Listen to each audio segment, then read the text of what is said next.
আসসালামু আলাইকুম প্রিয় দর্শক। আনন্দ মুহূর্ত 12 তারিখ ভোট দিয়ে জনগণ সরকার গঠন নিয়েছে।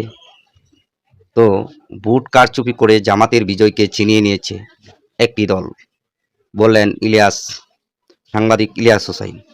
প্রিয় দর্শক, চলুন শুনে আসি ইলিয়াস ভাইয়ের কথা, তারপর আলোচনা করব বিস্তারিত ইনশাআল্লাহ।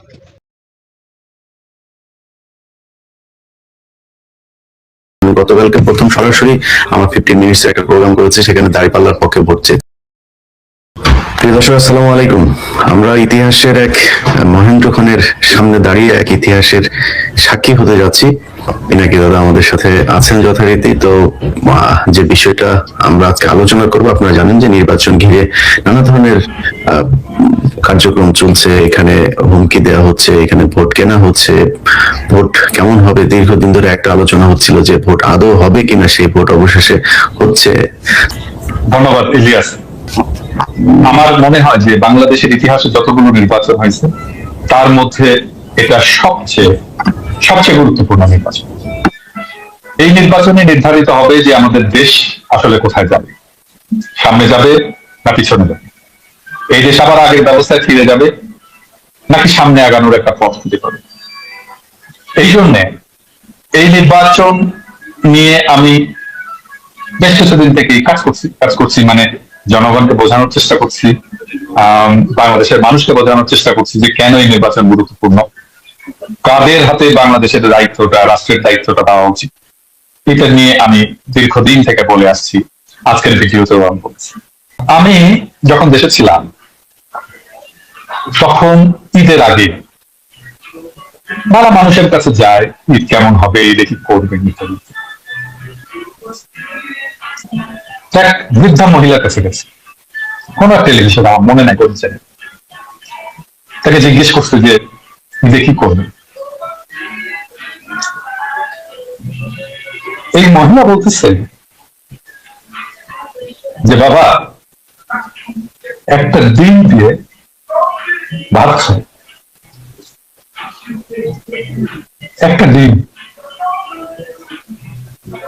একটা ডিম দিয়ে ভাত খাই, এইটা সেই মহিলার ঈদের আনন্দ।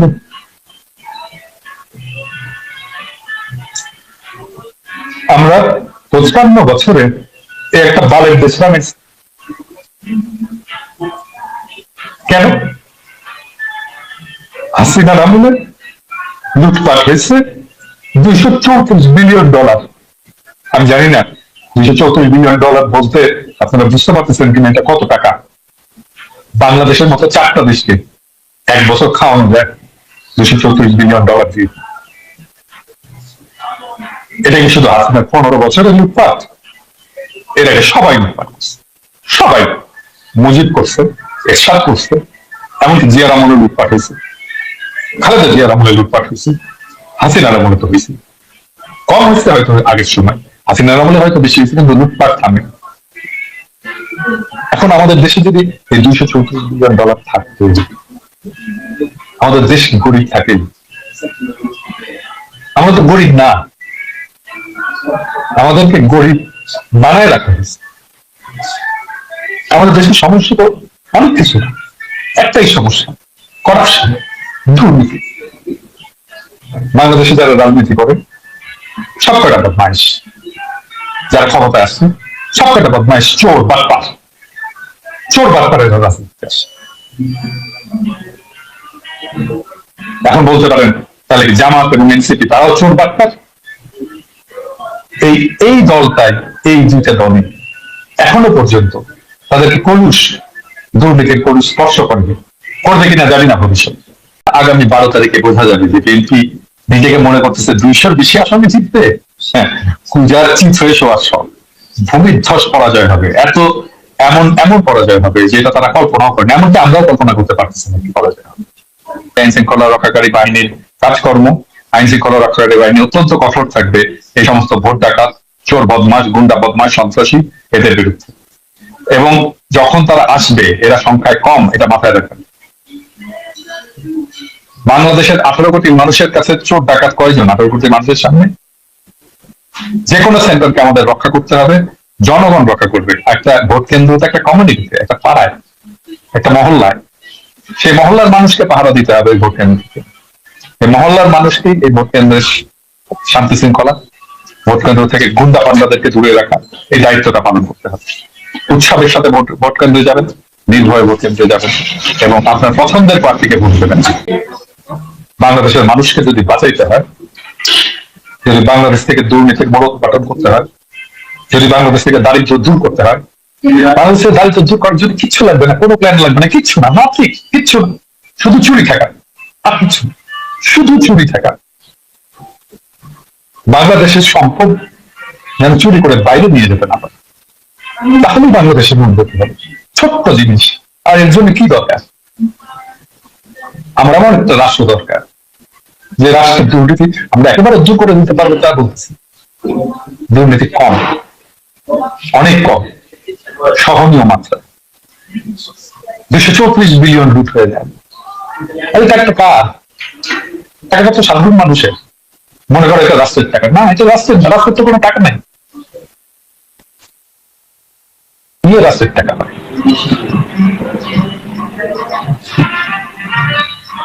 তাহলে এই নির্বাচনে যদি আমরা সেই আগের সেই দুর্নীতিগ্রস্ত এই দল, বিএনপি যে আজকে ইলেকশন করতেছে, ওদের 59% দুর্নীতিগ্রস্ত, ঋণ খেলা, ব্যাংকের টাকা মাইরে গেছে। ব্যাংকের টাকা তুই মাইরে খাস, তুই নির্বাচন করিস কোন সাহসে, কোন আখের?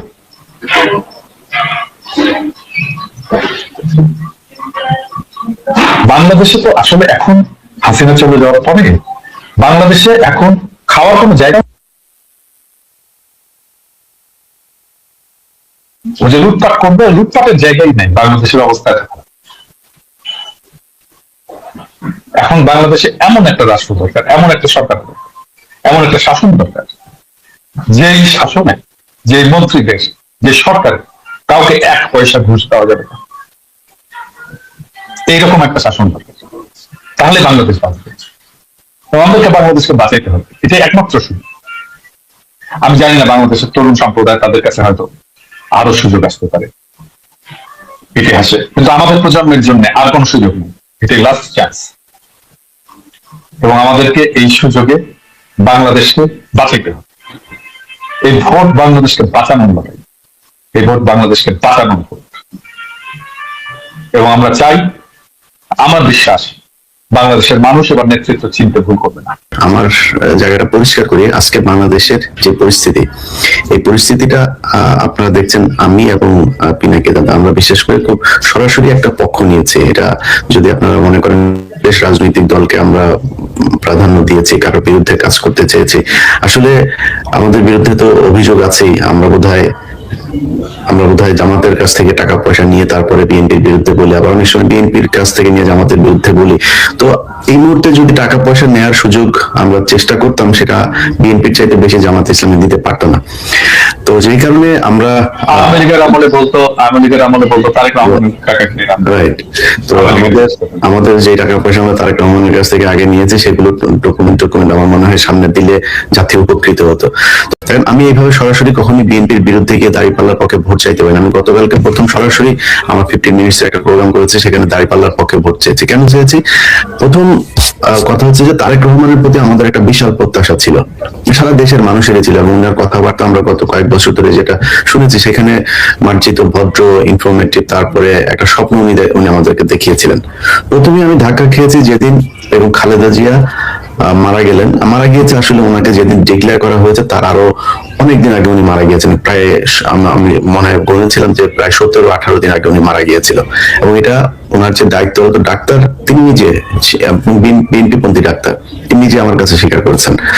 তো মনে করেন এই বিতর্কে আমরা যাচ্ছি না, যেহেতু এটা মেডিকেল একটা ব্যাপার। উনি ঠিক আছে, মেডিকেল সায়েন্সের প্রযুক্তির মাধ্যমে ওনাকে বাঁচিয়ে রাখা হয়েছে আর্টিফিশিয়ালি, কিন্তু উনি তো মানে মৃত্যু পথযাত্রী, উনি তো মৃত্যুর সাথে লড়ছিলেন। এটা তো সত্যি কথা। যদি এটা সত্যি হয় তাহলে উনি খুবই অসুস্থ ছিলেন, এবং তারেক রহমান জানতেন যে উনি মৃত্যুর হাত থেকে বেঁচে আসবেন না, এটা তো উনি জানতেন। ডাক্তাররা এইটুকু তো বলেছে ওনাকে।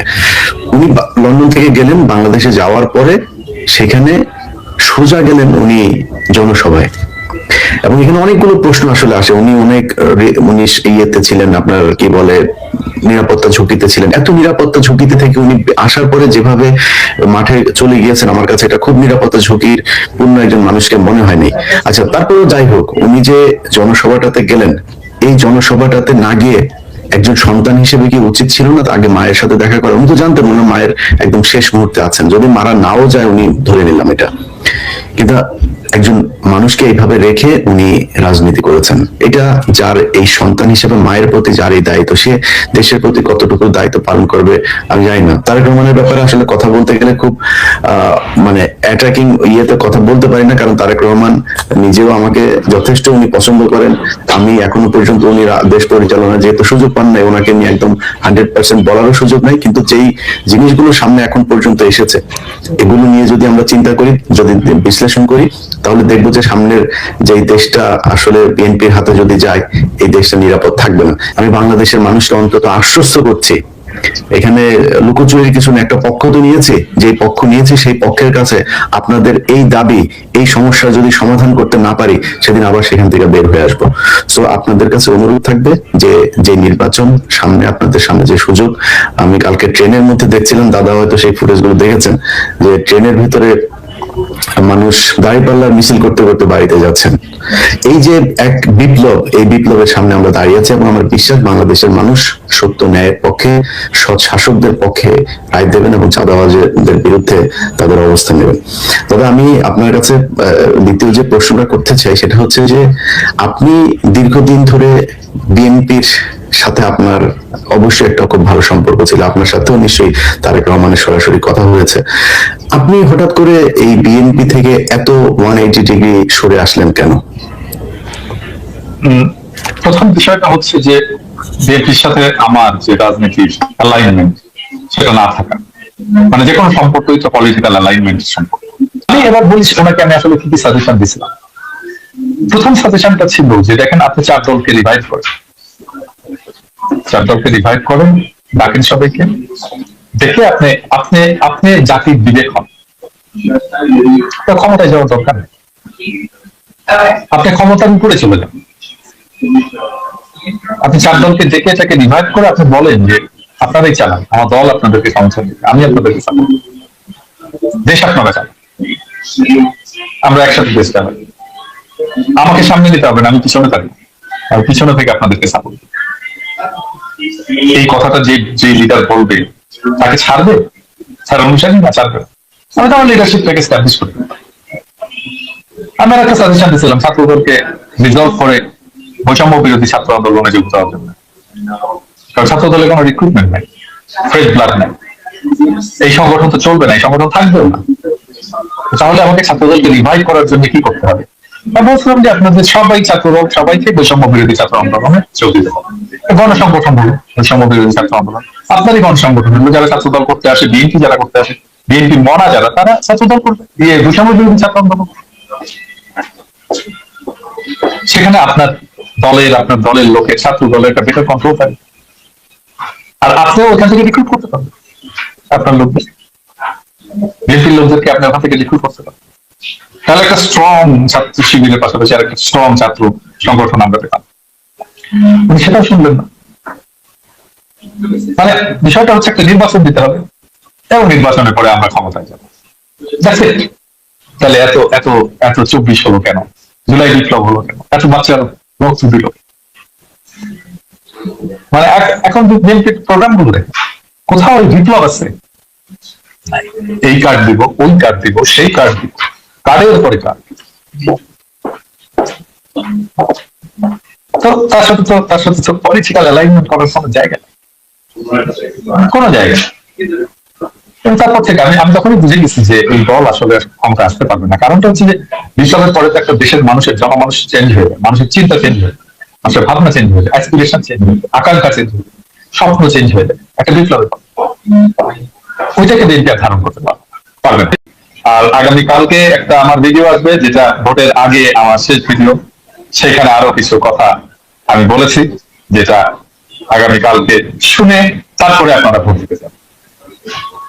আপনি যদি একটু বলেছেন, তারপরে আমরা বাংলাদেশের মানুষ অনেকে হয়তো এই প্রশ্ন আপনাকেও করে, কারা ক্ষমতায় যাচ্ছে? আমি খুব স্পষ্ট ভাবে বলছি যে জামাত, এনসিপি, এবি পার্টি যে ঐক্যবদ্ধ জোট, যেটা 10 বা 11 দলীয় জোট, আমরা যাই বলি না কেন, তারাই আগামী সরকার গঠন করবে। আগামী 14 তারিখ এই সরকার বাংলাদেশের শপথ নেবে, নতুন বাংলাদেশের সূচনা হবে। এবং বিএনপিকে আমি আহ্বান জানাবো একটা রেসপন্সিবল বিরোধী দল হিসাবে দায়িত্ব পালন করার জন্য প্রস্তুতি নেন এবং ফলাফলটাকে আপনারা মেনে নেন। জি দাদা, আপনাকে ধন্যবাদ। দর্শক শুনতে পারছেন ইলিয়াস ভাই কি বলছে, যে রাতের মধ্যেই কারচুপি করে ক্ষমতা ছিনিয়ে নিচ্ছেন বিএনপি। আপনাদের কি মনে হয়, আসলেই বিএনপি কি ভোট কারচুপি করে জামাতকে হেরে দিয়েছে, নাকি সত্যিই বিএনপি পাশ করে ক্ষমতা নিচ্ছে? এই বিষয়টুকু আপনারা কমেন্টে জানাবেন। ভিডিওটি ভালো লাগলে লাইক, কমেন্ট, শেয়ার, সাবস্ক্রাইব করে পাশে থাকবেন। আল্লাহ হাফিজ।